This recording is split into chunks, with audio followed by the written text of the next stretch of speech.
speech in 3, 2, 1.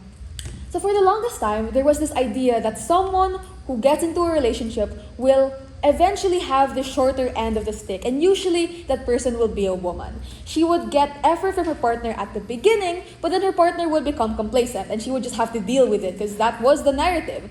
Relationships become stale and you just have to deal with it.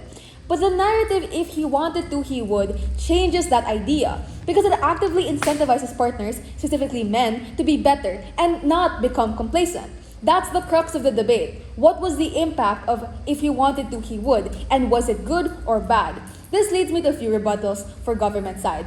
So, speaker after speaker, government side talks about unrealistic expectations of people. But we tell you that these are subjective and dependent on many realities. A rich person could find a Hermes or Chanel bag affordable, while a poor person is unlikely to be able to afford it. So, even if this leads to people in the middle class on average wanting more, if these material things really are your love language, then it's justified and valid to demand such a thing. The point in which your partner, for whatever reason, is unable to afford it out of choice or circumstance is the point in which you can push him to give you something close or opt out entirely if it's really a deal breaker. This narrative on average pushes partners to try and be better. Even if they fail, perhaps they're incompatible from the get-go. Government whip also tells us that expectations are blown out of proportion when people want more, but they never really explained why on their side there's a push or an incentive structure for their partner to be better. Yes, men cannot read minds, but if we don't put a degree of pressure on them, then how can women really get what they want? Remember, it's these women who are perpetuating that idea because they are the people experiencing it. We told you clearly and consistently that wanting more is not bad. It's valid. And if it's a deal breaker that you can't get the thing you wanted, then just opt out of it. The harm on their side is that you sell yourself short and plant the seed of settling for less. The nuance of this narrative is that it's a check and balance to hold their partners accountable. Government whip also asserts an idea about how they can opt out as well on their side. But they can't really have their cake and eat it too. We tell you that the pressure of the narrative allows you to opt out sooner, as opposed to waiting for things to implode when you get disappointed. Disappointment happens when expectation does not meet reality, and this narrative allows us to communicate what will make us happy. This narrative allows women to shape their reality in order to prevent further disappointment when expectations do not meet reality. So there are two main standards in this debate. Firstly, which side addresses complacency?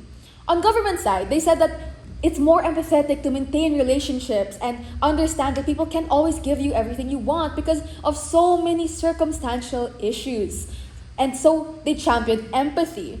But government ultimately lands on the narrative of compromise for one person and complacency for the other. To which we must ask, where do we draw this line of tolerance? At some point, their idea of settling for less is so self-degrading because you know you aren't giving yourself what you deserve. But even in their best case, Gov doesn't really address the issue of complacency, which is, as I mentioned earlier, the heart of the debate. How do you ensure that your partner doesn't become complacent? Because if government can't give a counterfactual, which they really can't at this point, so that means that at best, their case is idealistic and ultimately self-destructive at worst. Let's look at the contribution of opposition then. Opposition gives you an analysis of relationships, how relationships become monotonous as time passes, and how circumstances may not give you all the things you want. But that doesn't mean you have to settle. You can still ask to have a fulfilling relationship.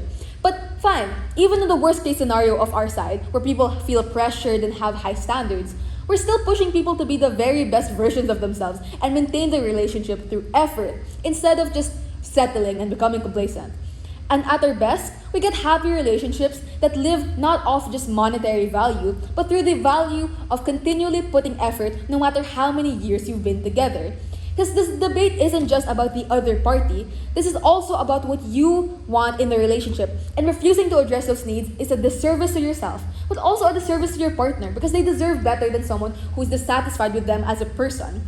Both sides of the relationship lose on side government, which is why op wins the first clash. Second clash, which side better takes care of individuals getting into a relationship? My DLO told you that this narrative acts as a safety net.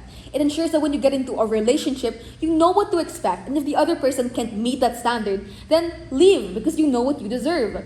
Furthermore, if people people who have always been in toxic or abusive relationships can finally create their own standard because they know what they deserve. They know they can also have what other couples have as well. You can have that too because you deserve it. It's an exclusive benefit you get from our side, the ability to care for others and care for yourself in and out of the relationship. So on this clash, op also wins. Lastly, which side provides a better, more fulfilling relationship?